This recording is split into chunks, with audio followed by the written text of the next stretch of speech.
संसार में ये सृष्टि 3 लोक में विभक्त है, जो कि हमारा जैन का प्रतीक निर्वाण महोत्सव में 3 लोक का बनाया गया है।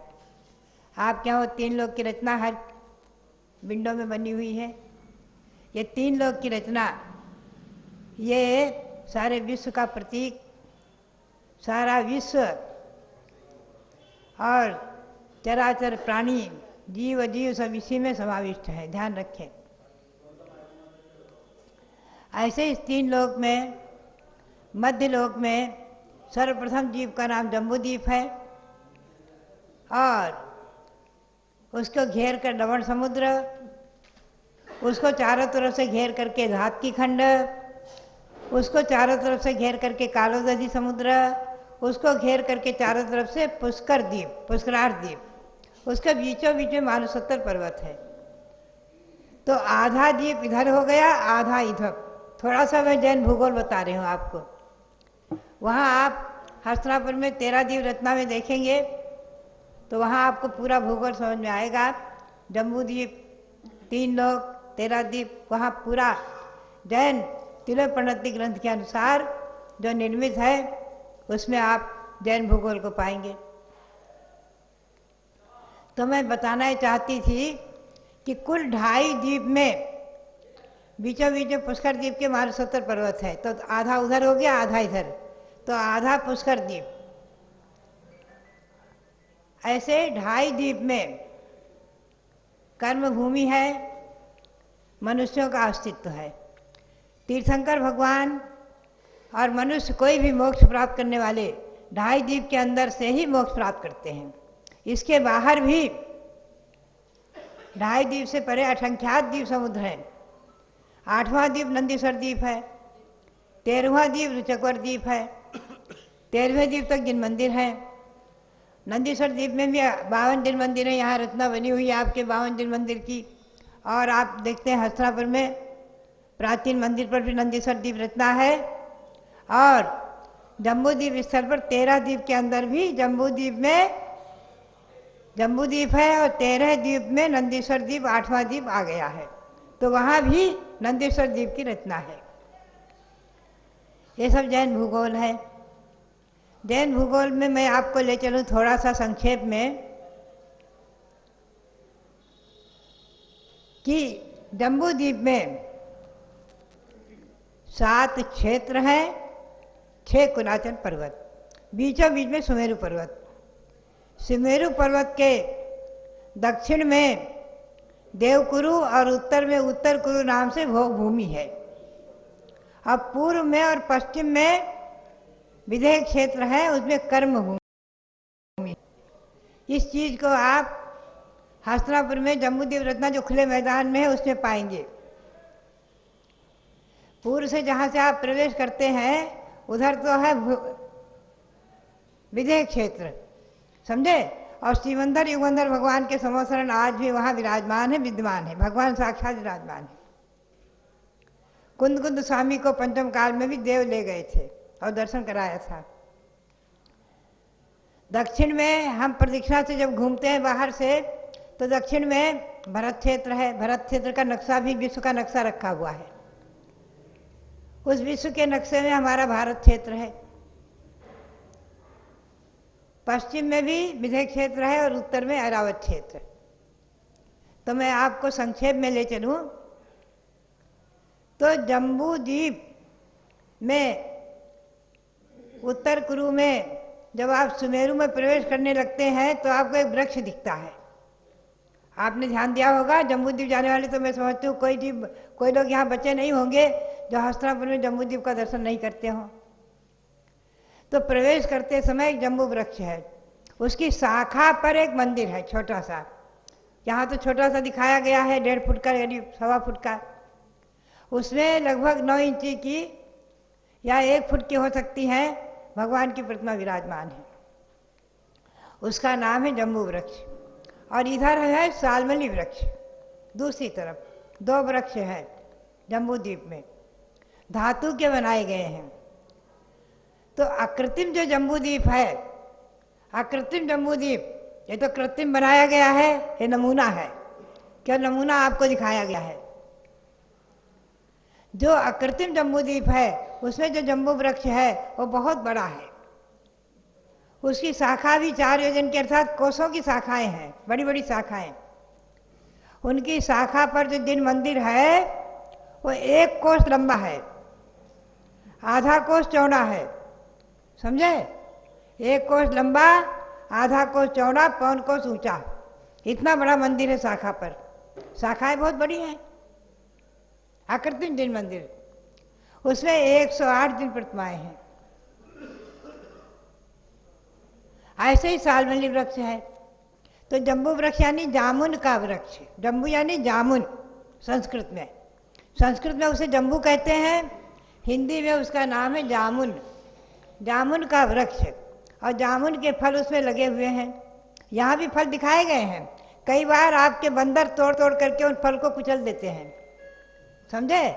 यहाँ तो धातु के बनाए गए हैं, वहाँ पृथ्वी का एक रत्नमयी है। लेकिन विशेषता ये है कि वो वृक्ष के पत्ते हवा के झकोरों से हिलते हैं, यहाँ नहीं हिलेंगे। वहाँ जो मूल में है वो पत्ते हवा के झकोरे से हिलते हैं, और फल भी जो है ओरिजिनल जैसे दिखते हैं, लेकिन है सब रत्नमयी, पृथ्वी का, वो भी रत्नमयी है, रत्नों से निर्मित है। रत्नमयी होते हुए भी हवा के झकोरे से हिलते हैं। तो एक जो जम्बू वृक्ष है उसके चारों तरफ में बहुत सारे वृक्ष हैं, और लाइन से उसमें बीच बीच में बाउंड्री भी है, घेरे हुए। उसका वर्णन तिलोपनिषद में आया है कि जम्बू वृक्ष के परिवार वृक्ष हैं 1,40,119। कितने हैं आप संख्या याद रखेंगे? 1,40,119 परिवार वृक्ष हैं। तो मूल वृक्ष मिलाकर हो गए 120, और सब में जिन मंदिर हैं एक एक शाखा पर, समझे आप? लेकिन वो मंदिर जो है परिवार वृक्षों के, वो परिवार के भवनवासी देवों के व्यंतर देवों के कहलाते हैं, समझे? वो देवों के भवनों में मंदिर हैं, मूल मंदिर एक है। वृक्ष में मूल मंदिर एक वृक्ष में जो परिवार वृक्ष हैं छोटे हैं, और उनके जो है उनमें भी जिन मंदिर हैं एक एक, वो परिवार देवों के हैं। परिवार देव है व्यंतर जाति के, तो वो व्यंतरवासी देवों में उनकी संख्या आ जाती है। तो मूल ऐसे 2 वृक्ष हैं जम्बूद्वीप में, जिसमें 2 मंदिर हैं जम्बूद्वीप में। जम्बूद्वीप में 78 जिन मंदिर अकृत्रिम हैं। एक बार क्या हुआ, हमारे विद्वान कैलाश चंद्र सिद्धांत शास्त्री, उन्होंने एक लेख लिखा, जैन संदेश में छपा, कि जम्बूद्वीप तो एक गांव के समान है, उसकी कोई महिमा नहीं है, समझे? और नंदीश्वर द्वीप पूज्य है। तो पंडित जी जब जम्बूद्वीप आए थे दर्शन करने, तो हमारे पास आकर चर्चा करते थे। मैंने उनसे प्रश्न किया, पंडित जी बताओ नंदीश्वर द्वीप में कितने मंदिर हैं? बोले 52। मैंने कहा जम्बूद्वीप में? तो थोड़ा सोचने लग गए। मैंने कहा आप राजभारती वगैरह देखा है, उसके आधार से बताओ तिलोपनिषद के अंत के 78 जिन मंदिर हैं, तो ज़्यादा हो गए ना? तो गावड़ा गांव के समान कैसे रहा? नंदीश्वर द्वीप से ज़्यादा मंदिर हो गए, जहाँ वो कैसा, वो पूज हुआ कि नहीं? एक बात। दूसरी बात, सुमेरु पर्वत कहाँ है? तो बोले जम्बूद्वीप में। तो हमने कहा सुमेरु पर्वत की पांडुक शिला पर कितने भगवंतों का जन्माभिषेक हुआ है? बोले अनंतों का। तो हमने कहा तो पूज बना कि नहीं? बनाना। और नंदीश्वर द्वीप में कोई सुमेरु है क्या? नहीं है ना? नंदीश्वर द्वीप में कोई मेरु नहीं है, 5 मेरु 2.5 द्वीप में ही है, ध्यान रखना, नोट कर लेना। 5 मेरु कहाँ है? 2.5 द्वीप के अंदर है। नंदीश्वर 8वां द्वीप है, वहाँ कोई मेरु नहीं, 5 केवल 52 मंदिर हैं। मैं नंदीश्वर द्वीप की आलोचना नहीं करती, महान पूज्य श्रेष्ठ, लेकिन ध्यान में रखो जम्बूद्वीप में 78 जिन मंदिर अकृत्रिम हैं, और सुमेरु पर्वत है एक, जिस पर अनंत अनंत तीर्थंकरों का जन्माभिषेक हो चुका है। भारत क्षेत्र के तीर्थंकरों का अभिषेक पांडु शिला पर होता है, 4 शिलाएं हैं। विदेश क्षेत्र के तीर्थंकर भगवंतों का जन्माभिषेक वहाँ होता है, क्या पता अभी हो रहा हो। विदेश क्षेत्र में अगर कोई तीर्थंकर अभी जन्मे हो, मान लो, हमें और आपको पता नहीं, केवली भगवान जाने, कोई अवधि ज्ञानी बताने वाले नहीं हैं। तो वहाँ अभी सौधर्मेंद्र सुमेरु पर्वत पर पांडु कमला शिला पर उनका अभिषेक कर रहे होंगे, समझे। 4 शिलाएं हैं ना, तो 2 शिलाएं निश्चित है विदेश क्षेत्र के अभिषेक की, एक है भरत क्षेत्र के तीर्थंकर के अभिषेक की, एक है ऐरावत क्षेत्र के तीर्थंकर के अभिषेक की। 4 शिलाएं हैं, समझे।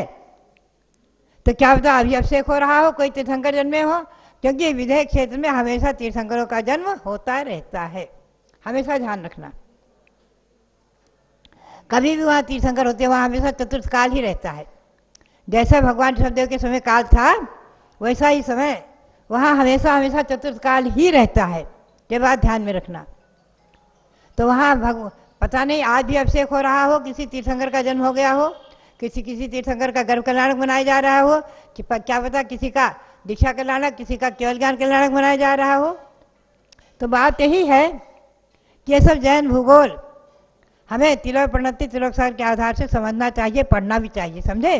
कठिन होते हुए भी मैं कहूँगी, देखिए अभी हमारे डॉक्टर जीवन प्रकाश जी ने बताया कुछ महीने पूर्व कि विदेश से मांग आई है कि माता जी हमें समूह शरण के बारे में हमें प्रवचन सुना दें। तो विदेश के करीब 14-15 देशों के लोग जुड़े हुए थे और ये आज के माध्यम से, ऑनलाइन वगैरह के माध्यम से इन्होंने मेरा प्रवचन कराया और विदेश के लोगों ने समूह शरण पर मेरा प्रवचन सुना। तो आप लोग जो है पारस चैनल के माध्यम से आज कम से कम मैं समझती हूँ 25 से 25 लाख तक लोग प्रतिदिन मेरा प्रवचन सुन रहे हैं ना, सभी साधुओं का, हमारा ही नहीं, पारस चैनल के माध्यम से कम हमारे भारत के लोग ही नहीं, विदेश के लोग भी प्रवचन सुन रहे हैं। पारस चैनल के माध्यम से, जिनवाणी चैनल के माध्यम से आज चैनल का उपयोग हो रहा है। अभी सुबह प्रातः 6 बजे से 7 बजे तक स्वामी जी ने पहले पंचामृत अभिषेक दिखाया, लाखों लोगों ने देखा है, तमाम लोगों ने अपने नियम पूर्ण किए हैं। और उसके बाद मेरा प्रवचन हुआ और चंद्रावती जी का प्रवचन हुआ, लाखों लोगों ने 2500 50 लाख लोगों ने सुन लिया।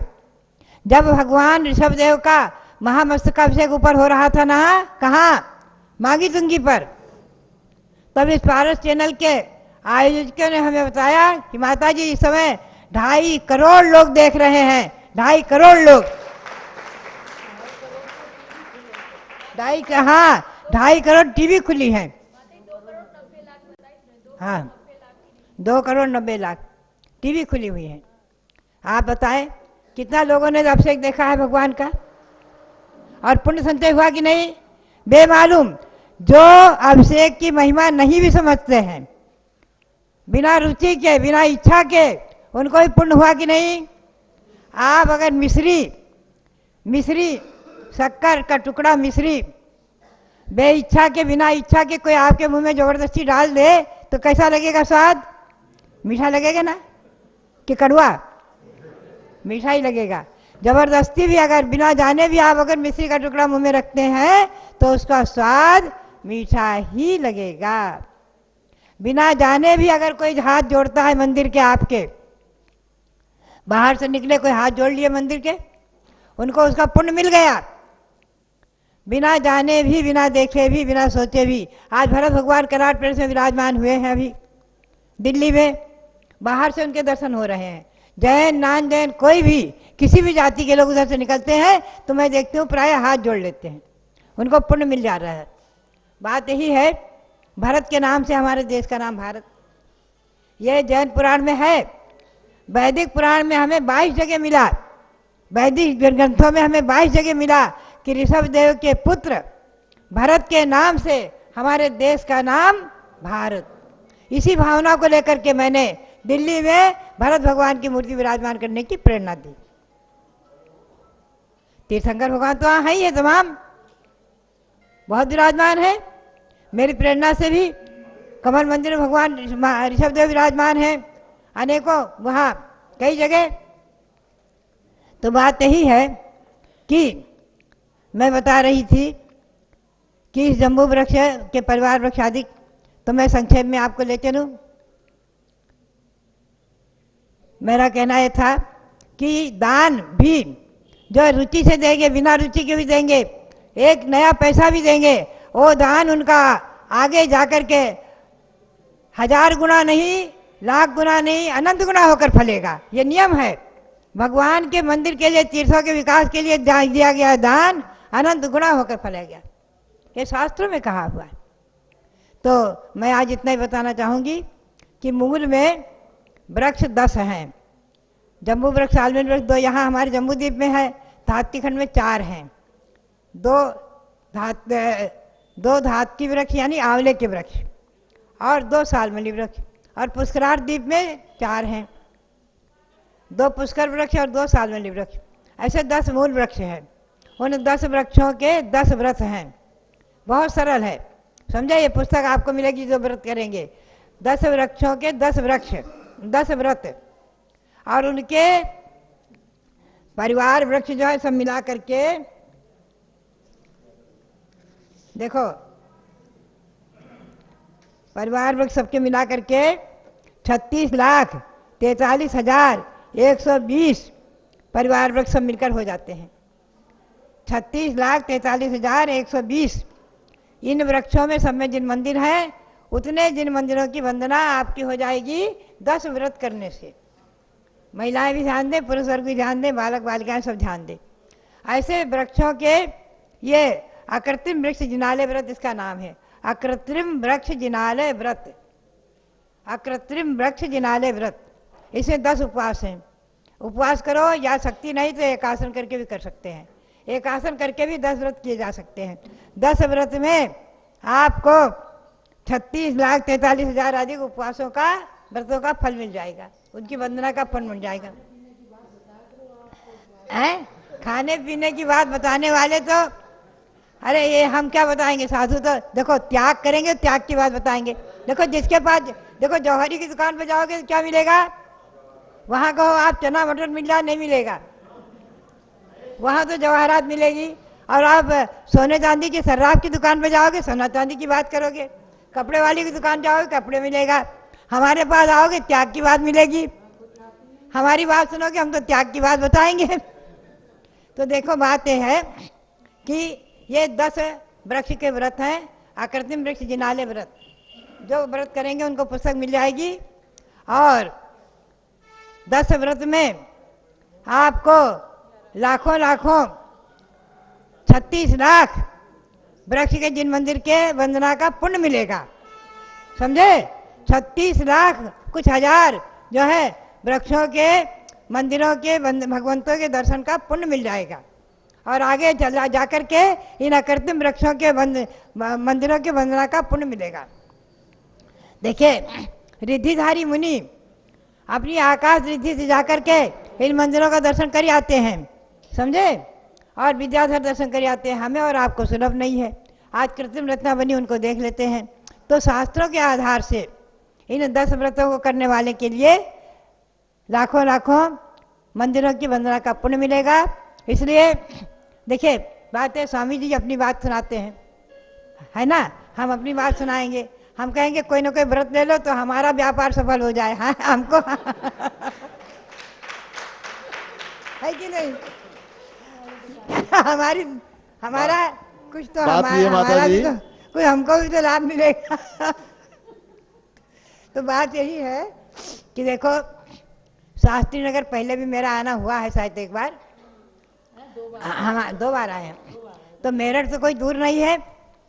और मेरठ वाले कभी इच्छा करें ना करें तो हमारे को आने जाते, आते जाते दिल्ली के रास्ते या किधर के रास्ते तो मेरठ आना हो जाता है।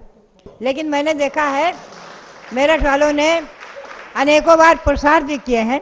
हमारे ऋतुराज वगैरह और बहुत से जो यहाँ के प्रतिष्ठित लोग रहे हैं, हमारे पुराने लोग, सब लोगों की शिकायत भी रही है कि माता जी कहाँ कहाँ कलकत्ते, मुंबई सब चतुर्मास कर आए और हमारे मेरठ को छोड़ रखा है।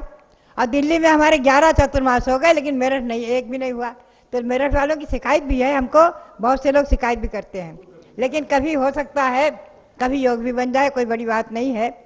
तो बात यही है कि मैंने ये अनुभव पाया है कि हमारे मेरठ में, हमारे संभाग में मेरठ के लोग हमेशा शुरू से हसनापुर से जुड़े रहे हैं, शुरू से जम्बूद्वीप से जुड़े रहे हैं। मेरठ के सभी लोग, पुराने लोगों के तो नाम हमें ध्यान नहीं ज़्यादा,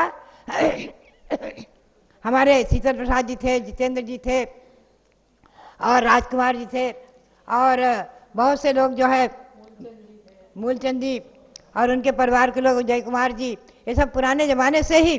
अरे आपके मेरठ के लोगों ने ही सबसे पहले जम्बूद्वीप में शिलान्यास किया था। हाँ, सबसे पहले जुड़े हुए थे। तो बात यही है कि हमारे समय समय पर रानी मिल वाले जो है शिखरचंद जी और इन लोगों का, सभी का, कोई तन से, मन से, धन से, सब हमेशा जुड़े रहे हैं और आज भी जुड़े रहना है, पीछे नहीं रहना है। यहाँ अनेकों संगठन बनेंगे। देखिए अभी महिला संगठन की बात आई है, हमारी युवा परिषद भी बनेगी, समझे। और जो है देखिए बात यह है कि जैन में 84 जाति हैं, जैन में 84 जाति हैं, उनका भी संगठन बनेगा, समझे। आप अग्रवाल जैन है, कोई खंडेलवाल जैन है, कोई पद्मावती पुरवाल जैन, यहाँ खंडेलवाल थे, जयनारायण वगैरह खंडेलवाल थे, हमको मालूम है। और भी कोई जाति के लोग हो सकते हैं, ऐसी बात नहीं है, पद्मावती पुरवाल भी है यहाँ। खैर, और हमारे अग्रवाल जैन तो प्रमुख है, उनकी संख्या इसे दिल्ली में भी 90% है और मेरठ में भी मैं समझती हूँ 99% होगी। और बात यही है कि सभी जाति श्रेष्ठ हैं और सभी के संगठन होना चाहिए और सभी जातियों में अपनी अपनी जाति में शादी विवाह, सजातीयता की रक्षा और धर्म की रक्षा और अपने धर्म और धर्मायतन की रक्षा।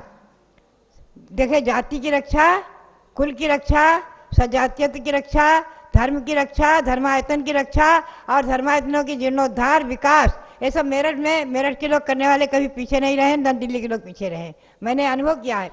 अभी अयोध्या के लिए, शाश्वत तीर्थ अयोध्या के लिए हमने अभी हमारी राजधानी दिल्ली में राष्ट्रपति भवन से मैंने घोषित किया। क्या घोषित किया है, आप ध्यान रखना, शाश्वत जन्मभूमि अयोध्या वर्ष। बोलिए आप, शाश्वत जन्मभूमि अयोध्या वर्ष घोषित किया है। ये वर्ष अयोध्या के नाम से ही चलेगा। इसमें आप लोग हमेशा स्वामी जी के साथ जुड़े रहे और हमेशा जो है अयोध्या के साथ जुड़े रहें, हस्तिनापुर से जुड़े रहें, यही मेरी प्रेरणा। और सबके लिए बहुत बहुत मंगल आशीर्वाद, बहुत बहुत मंगल आशीर्वाद।